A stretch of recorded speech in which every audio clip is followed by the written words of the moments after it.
I really believe that your head coach has to believe in the importance of good special teams play. If your head coach doesn't believe in that, you're fighting an uphill battle, and it's going to be really hard. Again, I'm really blessed that I have a head coach that, not only says that, he actually does that as well. All right. To my staff, I'm gonna ask that they sell it to the players. I don't want any negative thoughts about special teams going on with any coaches on staff. If I sense that, I go and I just kind of try to talk to them and find out, what's going on. Why do they not want this kid on a special team? All right, because again, we're trying to win ball games, and try to see the big picture. As a staff, I really try to do a good job, and I sit down with both our coordinators and our head coach when we're talking personnel. All right, so that they know exactly what I'm thinking, where I'm thinking about using kids, and make sure that they're good with it as well. I want them to understand that special teams involve more areas of the field than just offense or defense, all right? There were several times this year that we made big plays in the kicking game and that it spurred us on to momentum, in the rest of the game. All right, in the state championship game, we were playing Norman North. Norman North had just scored, all right, to cut some of our momentum.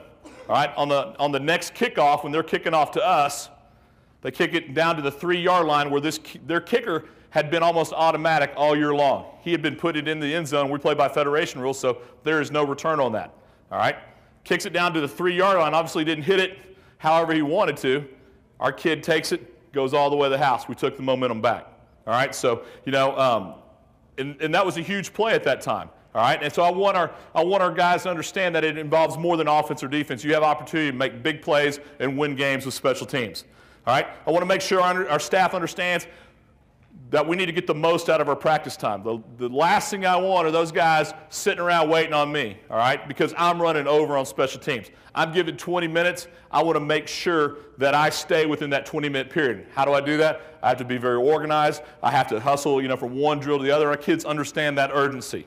Another thing we're going to do is we're going to emphasize special teams in our preseason camp. As we go through our schedule, and I'm going to go through, all of our fall install, and especially the first 4 or 5 days where we're doing our initial install with each segment of special teams. We're going to put a lot of emphasis on that. And our kids know that, and they know that we're going to do something big on special teams each and every day of fall camp. Conditioning.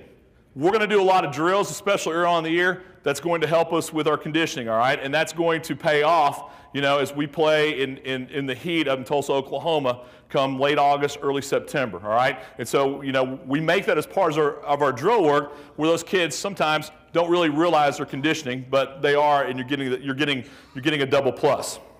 The last thing is, I have to remember, and I have to get my staff to remember, that there's a lot of facets of special teams play to be covered prior to the first game. Guys, see the end of the Super Bowl? I was really interested, especially at the end of the Super Bowl, just seeing how they were going to play out those situations. Were they going to take a safety? Were they going to kick it away on a punt? How were they going to handle that? Okay, and so that really had me glued to the television to see how they were going to do that. But I feel like all those things add up together into making your special teams program a really, really important part of your success.